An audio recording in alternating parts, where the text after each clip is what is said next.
Hi all, എല്ലാവർക്കും എഡ്യൂഗാനറ്റിൻ്റെ daily current affairs സെക്ഷനിലേക്ക് സ്വാഗതം. ഇന്ന് ഒക്ടോബർ 7 കറണ്ട് അഫെയർസാണ് നമ്മൾ നോക്കാൻ പോകുന്നത്. Government extends RBI deputy governor Rao's term. ഇതെന്ന് പറയുന്നത് കമ്മിറ്റി ഓഫ് ക്യാബിനറ്റ് നമ്മുടെ ഡെപ്യൂട്ടി ഗവർണറായിട്ടുള്ള എം രാജേശ്വർ റാവുവിൻ്റെ പീരീഡ് അവസാനിക്ക് അദ്ദേഹത്തിൻ്റെ പീരീഡ് ഒരു വർഷത്തേക്ക് കൂടി എക്സ്റ്റെൻഡ് ചെയ്തു എന്നുള്ള ന്യൂസാണ് വരുന്നത്. 2020 ഒക്ടോബറിലാണ് എം രാജേശ്വർ റാവുവിനെ നമ്മുടെ RBIയുടെ ഡെപ്യൂട്ടി ഗവർണറായിട്ട് അപ്പോയിൻ്റ് ചെയ്തത്. അപ്പോൾ അദ്ദേഹത്തിൻ്റെ ഈ 3 വർഷം അവസാനിക്ക് ഒരു വർഷവും കൂടെ അദ്ദേഹത്തിന് ടെന്യൂർ എക്സ്റ്റെൻഡ് ചെയ്തെന്നുള്ള ന്യൂസാണ് നമുക്കിവിടെ പഠിക്കാൻ പറ്റുന്നത്. India's energy demand to triple by 2050 Wood Mackenzie's Whitworth. ഇതെന്ന് പറയുന്നത് Asia Pacific power and renewable റിസർച്ചിൻ്റെ ഹെഡായിട്ടുള്ള അലക്സ് വിറ്റ്വർത്ത് ഇന്ത്യയെ പറ്റി പറഞ്ഞിട്ടുള്ള കുറച്ച് കാര്യങ്ങളാണ്. ഇതെന്ന് പറഞ്ഞാൽ മെയിനായിട്ട് വരുന്നതെന്ന് പറഞ്ഞാൽ ഇന്ത്യയുടെ ആ ഒരു വളർച്ചയെ പറ്റിയുള്ള ന്യൂസസാണ് നമുക്കിവിടെ വരുന്നത്. ഒരുപാട് മേഖലകളിൽ ഇന്ത്യയെ പറ്റി പറയുന്നുണ്ട്. മെയിനായിട്ട് പറയുന്നതെന്ന് പറയുന്നത് ഇന്ത്യ 2030 സോളാർ പവർ കൂടുതലായിട്ട് ഇംപ്ലിമെൻറ്റ് ചെയ്യാൻ ഇന്ത്യക്ക് പറ്റും എന്നുള്ളൊരു ന്യൂസാണ് മെയിനായിട്ട് വരുന്നത്. അതായത് ഇപ്പം നമ്മളെ ഇന്ത്യയിൽ ഏറ്റവും ഉള്ള ഒരു 70% 50% നമ്മൾ കോൾ പ്ലാന്റ്സ് റിലേറ്റ് ചെയ്തിട്ടാണ് ഇപ്പോഴും ഇന്ത്യയുടെ എനർജി സോഴ്സസ് നമ്മൾക്ക് ഉള്ളത്. അപ്പോൾ അതെന്ന് പറയുന്നത് 2030 ആകുമ്പോഴത്തേക്ക് അത് മാറിയിട്ട് സോളാർ എനർജിയിലേക്ക് ഇന്ത്യ പൂർണ്ണമായിട്ടും സോളാർ എനർജി ഡിപ്പെൻഡ് ചെയ്തുകൊണ്ട് പോകുന്ന രീതിയിലേക്കുള്ളൊരു കൺട്രി ആയിട്ട് മാറും എന്നുള്ളൊരു ന്യൂസാണ് ഇപ്പോൾ വരുന്നത്. അപ്പോൾ അത് പറയാനുള്ള കാരണം എന്ന് വെച്ചാൽ ഇന്ത്യയുടെ GDP എന്ന് പറയുന്നത് ഇപ്പം 7% ഗ്രോത്ത് ആവുന്നുണ്ട്. അതേ കണക്ക് തന്നെ ഓരോ വർഷം പവർ ഡിമാൻഡിങ് എന്ന് പറയുന്നത് 8% ഇൻക്രീസ് ആവുന്നുണ്ട്. അതുപോലെ ഗ്ലോബലി എനർജി മാർക്കറ്റിലെ 3rd ലാർജസ്റ്റ് കൺട്രി ആയിട്ട് ഇന്ത്യ വന്നിട്ടുണ്ടെന്നുള്ള ന്യൂസ് കൂടെ വരുന്നുണ്ട്.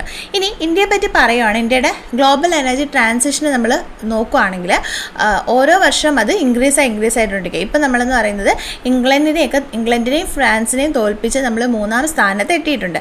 ഇനി ജപ്പാനെയും ജർമ്മനിയും കൂടി തോൽപ്പിച്ച് കഴിഞ്ഞാൽ നമുക്ക് ആ ഒരു ലക്ഷ്യത്തിലേക്ക് എത്താൻ പറ്റും എന്നുള്ളൊരു കാര്യമാണ് ഇന്ത്യയെ പറ്റി പറയുന്നത്.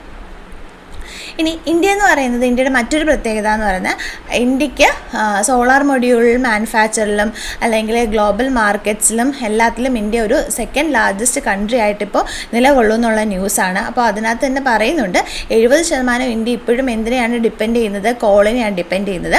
അതിന് പകരം എന്ത് ചെയ്യണം, അത് 2030 ആകുമ്പോഴത്തേക്ക് അത് എന്തിലേക്ക് മാറാനാണ് എക്സ്പെക്റ്റ് ചെയ്യുന്നത്, സോളാർ പവറിലേക്ക് മാറാനായിട്ടാണ് എക്സ്പെക്റ്റ് ചെയ്യുന്നത്. അതേപോലെ തന്നെ ഇന്ത്യക്കുള്ള മറ്റൊരു നേട്ടം എന്ന് പറയുന്നത് ലിഥിയം അയൺ ബാറ്ററിയുടെ ഔട്ട്പുട്ട് അല്ലെങ്കിൽ ലിഥിയം അയൺ ബാറ്ററിയുടെ ടോട്ടൽ ഡിമാൻഡിൻ്റെ പ്രൊഡക്ഷനും നമുക്ക് ഒരുപാടായിട്ട് എക്സ്റ്റെൻഡ് ചെയ്യുന്നു എന്നുള്ളൊരു ന്യൂസാണ് നമുക്ക് ഇതിൽ പഠിക്കാനുള്ളത്. As a huge 15 lakh crowd watches, IAF planes push the envelope over Chennai's marina. ഇതെന്ന് പറയുന്നത് സൺഡേയിൽ എയർഫോഴ്സ് ഡേയുടെ സെലിബ്രേഷനോടനുബന്ധിച്ച് 92nd എയർഫോഴ്സ് ഡേയുടെ സെലിബ്രേഷനോടനുബന്ധിച്ച് തമിഴ്നാട്ടിലെ മറീന ബീച്ചിൽ വെച്ചിട്ട് ഒരു എയർ ഷോ നടത്തുകയുണ്ടായി. ഇത് എയർഫോഴ്സ് ഡേ സെലിബ്രേഷനോട് മാത്രമല്ല ലിംക റെക്കോർഡിലേക്ക് കയറാനായിട്ടുള്ള ഒരു എൻട്രി കൂടി അല്ലെങ്കിൽ ഒരു തയ്യാറെടുപ്പ് കൂടിയായിരുന്നു. അതെന്ന് പറയുന്നത് 15 ലക്ഷം ആളുകളാണ് ഈ ഒരു എയർ ഷോ കാണാനായിട്ട് വന്നിരിക്കുന്നത്. ഇത് ഓർഗനൈസ് ചെയ്തത് ചെന്നൈയിലാണ്.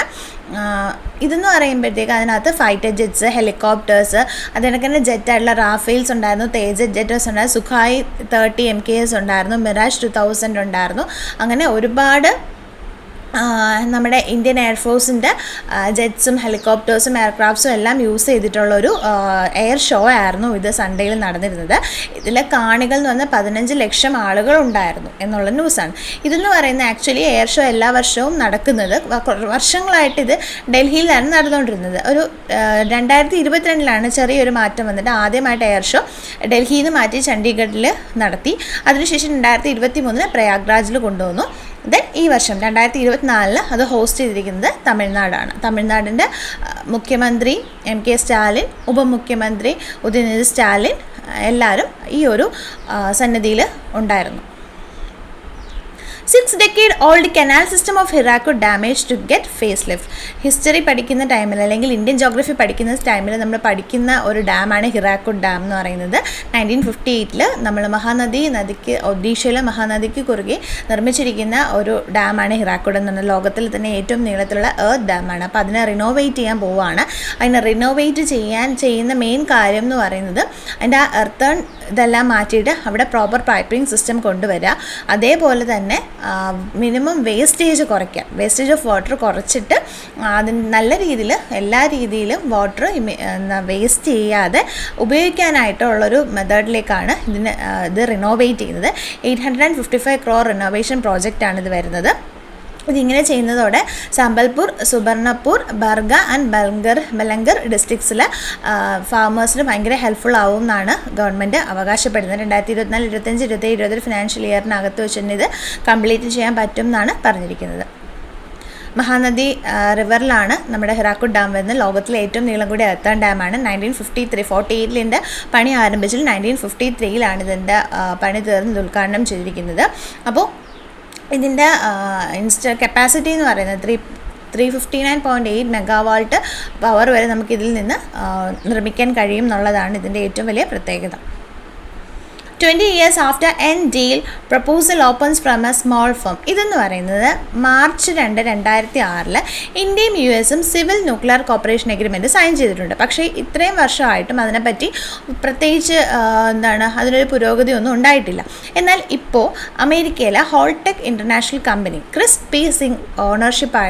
പി സിങ്ങിൻ്റെ ഓണർഷിപ്പിലുള്ള ഹോൾടെക് ഇൻ്റർനാഷണൽ കമ്പനി അതിന് ഇന്ത്യയിലേക്ക് അതിനവർ തയ്യാറാണ്, ഇന്ത്യയുടെ ഡീലിന് ഓക്കെ ആണെന്ന് പറഞ്ഞ് മുന്നോട്ട് വന്നിട്ടുണ്ട്. അപ്പോൾ ഈ ഹോൾടെക്കിനെ പറ്റി പറയുന്നത് ആദ്യം തന്നെ വളരെ ചെറിയൊരു കമ്പനി ആയിരുന്നു. ഇപ്പോൾ അത് ഇൻ്റർനാഷണൽ ലെവലിൽ വന്നിട്ടുണ്ട്. അപ്പോൾ അവർ ഇങ്ങോട്ട് ഇന്ത്യക്ക് എഗ്രിമെൻറ്റിന് തയ്യാറാണെന്നും പറഞ്ഞ് വന്നിരിക്കുകയാണ്. അപ്പോൾ ഇതിൻ്റെ ഗുണം എന്ന് പറഞ്ഞു കഴിഞ്ഞാൽ നമുക്ക് SMR 300 അതായത് സ്മോൾ റിയാക്ടേഴ്സാണ്. സ്മോൾ റിയാക്ടേഴ്സിന് 30 to 300 മെഗാവാട്ട് വരെ നമുക്ക് പവർ പ്രൊഡ്യൂസ് ചെയ്യാൻ പറ്റും ഇതാണ് ഇതിൻ്റെ ഉപയോഗം എന്ന് പറയുന്നത്. സോ ഇതോടെ ഇന്നത്തെ ന്യൂസസ് അവസാനിക്കുന്നു. അടുത്ത ദിവസം കാണുന്നവരെ ബൈ.